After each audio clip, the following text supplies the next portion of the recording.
All right, so we're going to start. We're going to start with a bit of a pose puzzle. So the puzzle means that getting your bones centered on the shapes of the props is kind of interesting. So what you'll position is the blanket rolled under the lengthy bolster to the back. So I'm going to sit in front of the bolster.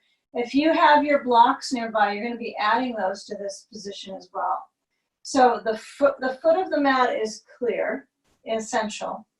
And then you're actually going to sit up on the edge of your bolster, okay? So with the back of your seat, it's really wedged on the seat is wedged on the edge of the bolster in all respects. And then as I start to position my back on the bolster, I want to check that I've got a blanket on the side. The extra block is in the front. I've got a block behind my bolster. And then I've got my belt as well.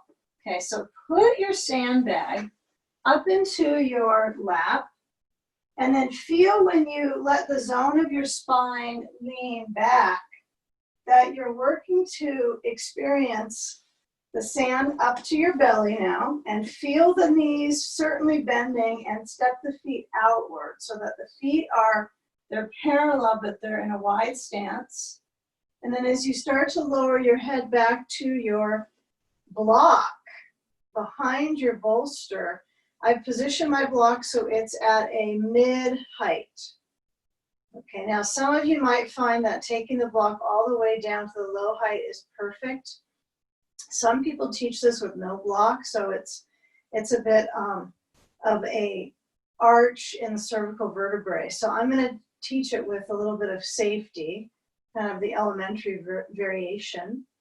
And then when you move your sand up across the broadness of the ribs, try to let that sand be placed as even as you can. And yeah, let it be even so it really is wide and there's not too much bulk of the sand right in the center of the bag. So try to spread out the sand. Okay? All right, so now let's take the belt. It is a bit of a puzzle until we get into it. Take a belt, and you're going to hold onto your belt. Now, I mentioned early on that we have the belt in a loop. Now, if your belt's not buckled and sealed into a specific loop, don't worry about that. First things first is that we hold onto the belt, and we have a pretty generous width with the belt, and we start to selectively reach our arms back. All right, don't be ambitious. See if you can go slow. Slow with the motion of the hold on the belt and the movement of the elbows out so the armpits widen, and you start to feel that sensation of lift at the heart, but a fullness of breath. So my arms are holding on with the strength of my arms onto the belt, so it kind of resurrects the circulation in my arms. It is like that, isn't it? But feel where it brings the blood flow into the muscles. And then let the legs relax the knees together. So the knees are positioned to touch inwards. And that relaxes the lower back. And feel if your feet want to scoot out a little farther so that the knees drop in. There is a slight sensation in the side of the thighs, stretching. And let's emphasize for a few moments the decision that you'll make with all these kind of orders with the hold of the belt and the knees together. Feel what falls away first. You might let go of the belt and then let your arms open and rest on the floor. And kind of recirculate your breath in through the nose. Feel the lift of the chest, feel the manner of response with the sand, and you might end up moving a little higher on the chest so that you get busy with the lung support. I mean, the sand is truly a primary strengthener for our lungs in this position. So training, weight training for the breathing muscles. Okay, now secondary, you might stretch the legs down. So They reach forward down into the feet, trying to press the back of the heel, and that heel band is reaching versus trying to dig it into the floor. It has to dig just to be a heel. But feel the feet trying to spread forwards. And then give yourself permission to let the legs relax for a moment. Yeah, I find my legs, everything kind of pulls downstream a little bit there. And then I reset the block under my head, especially if it tips a little bit. And we'll stay here for about another 45 seconds. Just enough time to notice the good, the challenging parts, and feel an equilibrium with the rib cage. And starting to internalize our focus into this practice.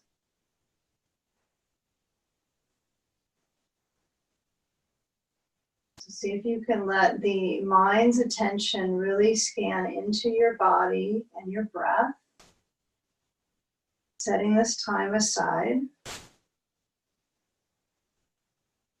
to feel better.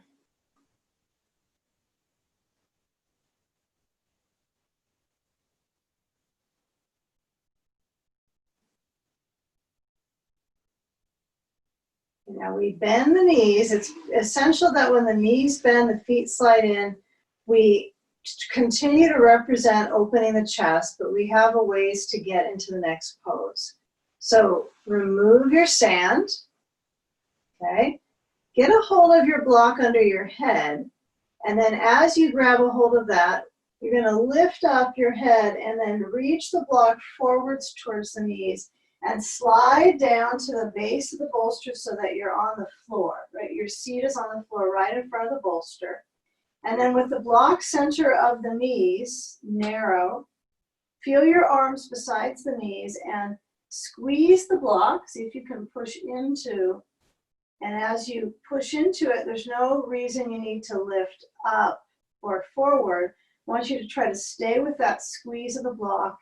And then bring your hands behind your head and hold on, interlacing the fingers and trying to move your elbows open. Okay. Now with the feet, relax. The legs, not so relaxed. They're fairly active, assessing where to go. I want you to hold on to the back of your head so that your neck is a little more comfortable and let your head actually push back into your hands. And so it lightly supports the neck. Okay, this is about finding ease, not finding disturbances right through the neck or the spine, trying to feel control in the core.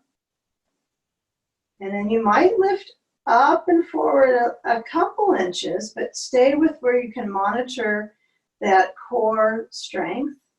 And then let your arms reach forward and come up to sitting. And then position your blocks besides the legs. So we'll bring our feet together, the knees out. And now, where that belt is back yonder, you're going to get a hold of your belt. And if it was buckled up in a loop, you're going to place it overhead. Don't lay back quite yet. Okay, so take a moment here. There's a few pose pieces. So we'll have the belt connected in a loop over the feet and around the front of the ankles.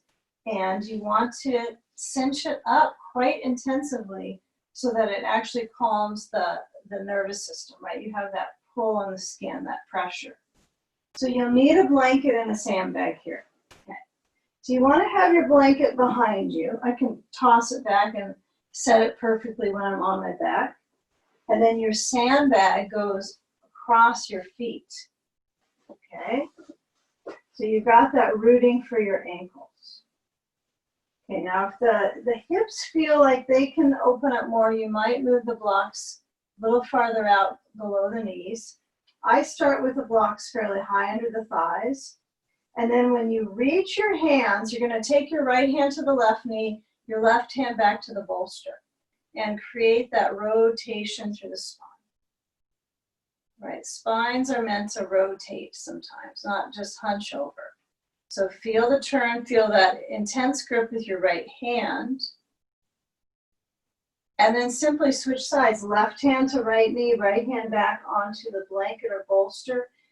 Turn your waist as much as you're feeling that threading of strength in your back muscles.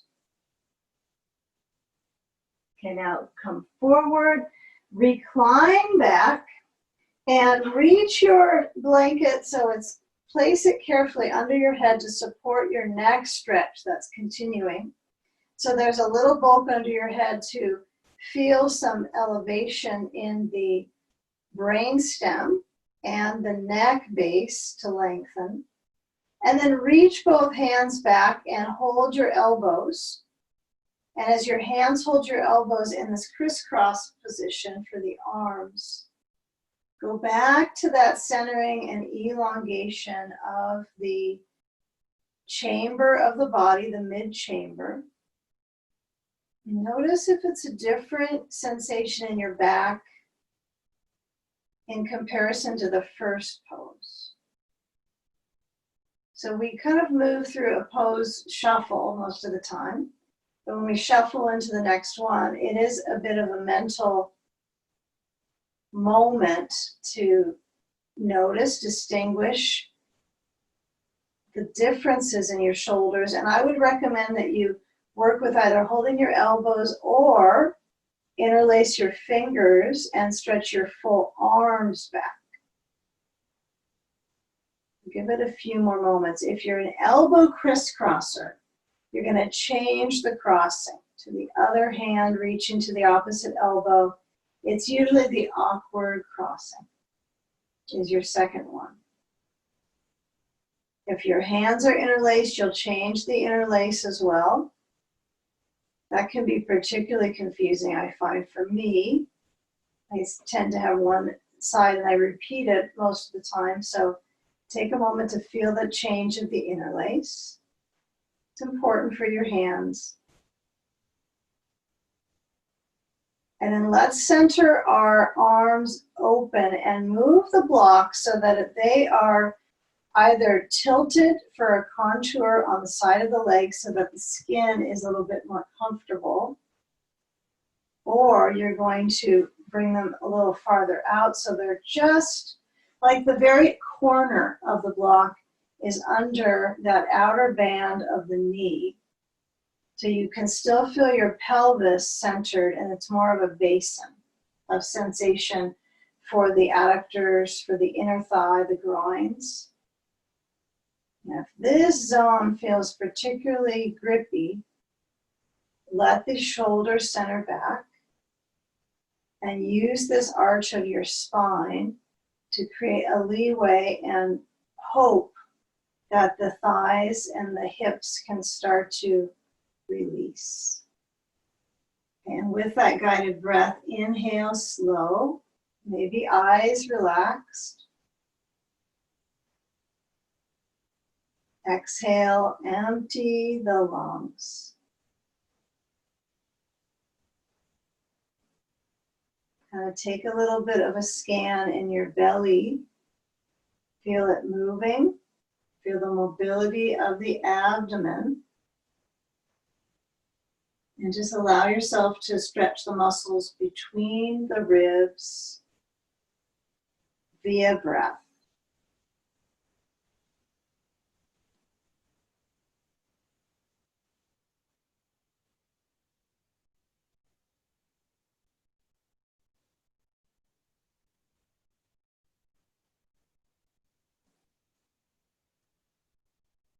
You know, with the arms not having to do anything too complex in the next pose.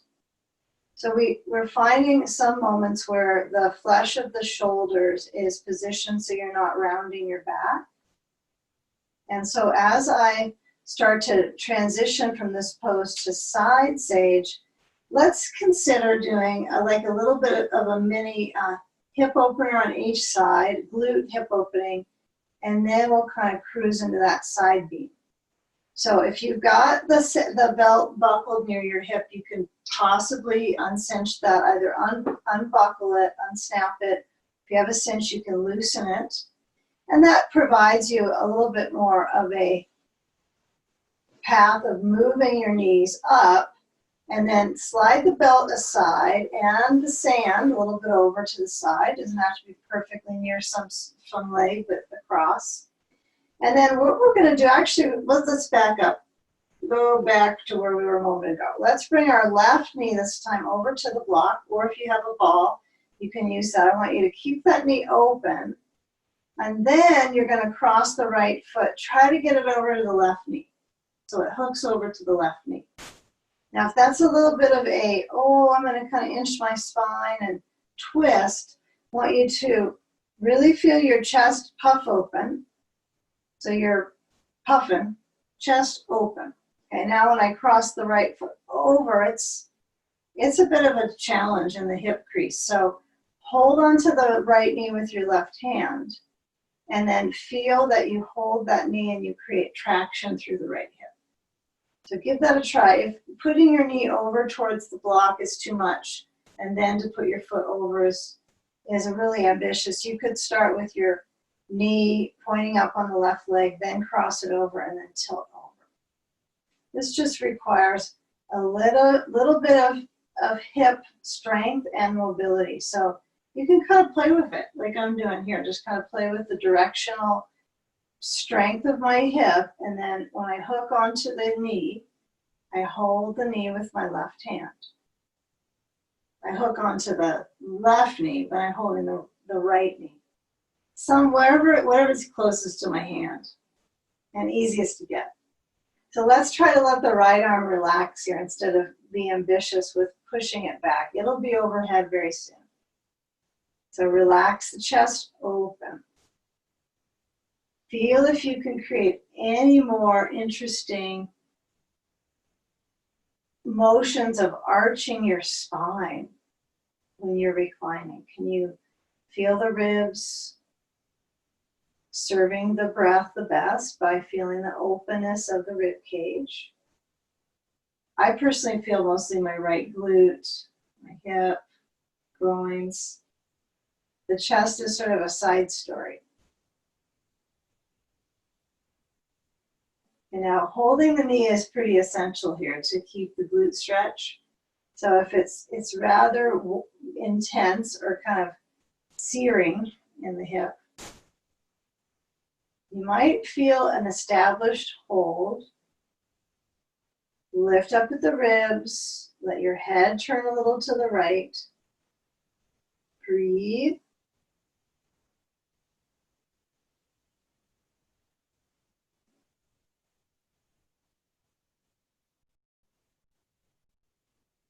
Now remove the grip with your hand, and then when we switch sides, anything in between that seems to serve you the best. So maybe it's the right foot still on the left knee, you kind of go a little side to side to kind of loosen up the hip grasp, especially if it doesn't feel too grippy right here. And then I let the right foot lower and then shift the right knee to the block, and then see if I can get this left leg to cross over to the right knee. Likely you have a different degree of length on each, or ability to be flexible in each hip. So the side that's grippier, when you hold onto the knee that crosses over, you might be farther away from the bolster on the tighter side. So encounter the differences with a little curiosity, and rather than too comparative, be right into the moment here with the hip. Left arm passive, right hand active. Strengthen also within the left hip by pulling and kind of targeting into the glute, into the buttock muscles. And if you can point to where it feels like its sensation is kind of sparked up, it's almost like you turned on the stove and it's sparked right in that corner of the socket here. So the goal is to try to spread that flame, right, and to warm up and loosen the tissues, not just one spot. So what you might do is let the left knee move into the right hand. Push a little forward with the knee. Let your arm relax open. And relax the left foot. Yeah, if it's pretty sharp, things you can follow up with this exact exercise would be rolling on probably a smaller ball, right? The tennis ball would be a good one. Right into that socket and try to spread out the tension so it's not stuck. So as I hold onto the knee for a few more moments, feel the belly relax with the breath. Feel the spine centering.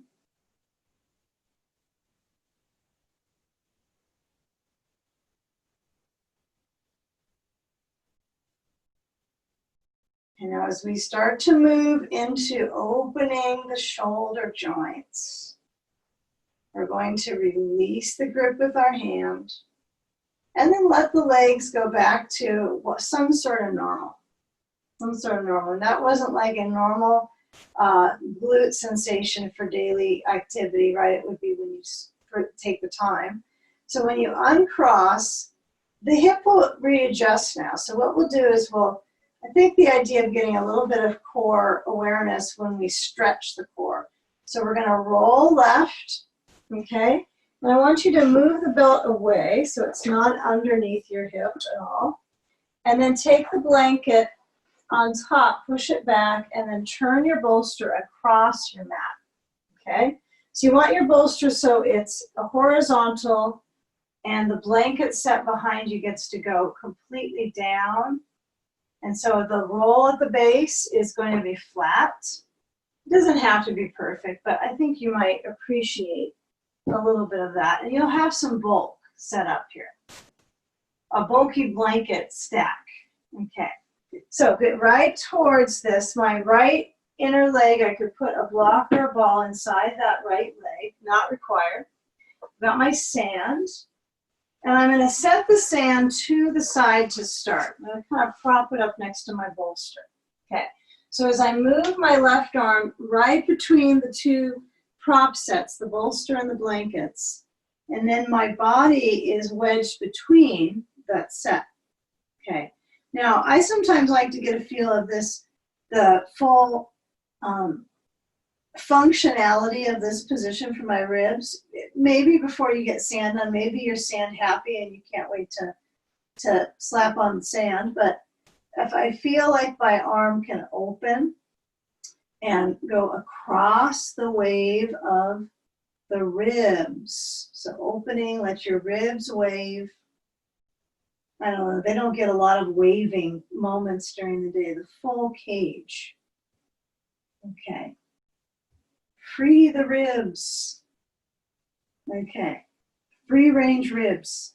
All right, so if I get my sand on my side, I'm going to put the sand down to my hip for me, but you might like your sand on your ribs. Okay. So we have the reach of the legs. My left knee bending, my right leg is bending as well, but it's stretched back on top of the block. And this is to support what's important here is reaching. So if I reach overhead and feel like I could use something else, I can get a block, and then I can stay there for a good minute. Okay. So feel if you have the block overhead that it's not too high. This is okay. You know, it does offer some evenness in my ribs, but it's too much in my shoulder joint. So I want to open up my joint and not feel like it's got so much mayhem going on, I can't relax. So I might move my block so it's closer to my blanket, and I can't see anybody as much, but my elbow's softening. My neck is kind of burrowing my head into the blanket so my neck can relax. When you're resting your neck, it's not likely you're trying to hold it up. So try to let your head relax into the blankets. Perfect. Few moments here. Stay with it. Stay with the energy of the side, loosening up.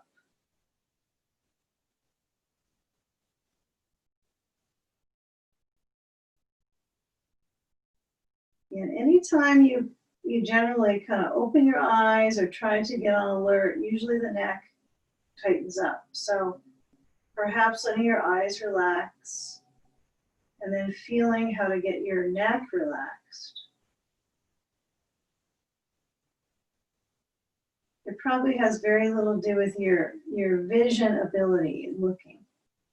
It's the opposite. So letting the inner space soften around the neck and the throat.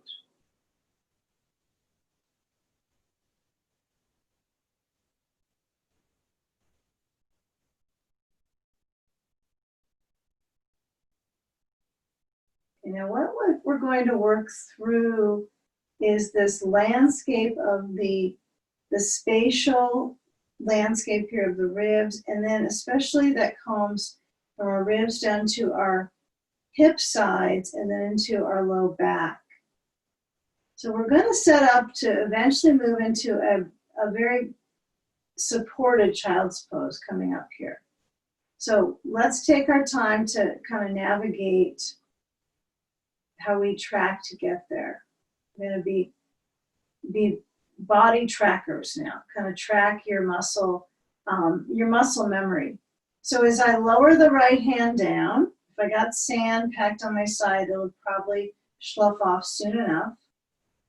And try to make this a little bit organic. How do you turn so that you're facing down to your props? Now the left arm's in the way, so I'm going to slide that back over to the left, and then move your sand aside, and then simple. Turn to face downwards, and let's take our bolster, put it on top of the blankets. This is kind of good. So we'll have our hands on the floor. If you need a blankie under your knee or a towel, this might be required depending on your flooring. So as the fingers are open, we're going to let the toes hook under, and then gravitate towards the rounding back. Cat spine, chin in,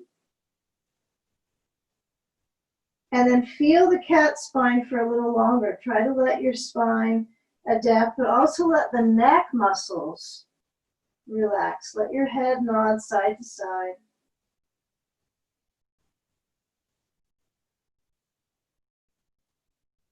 Okay, now as you arch your spine,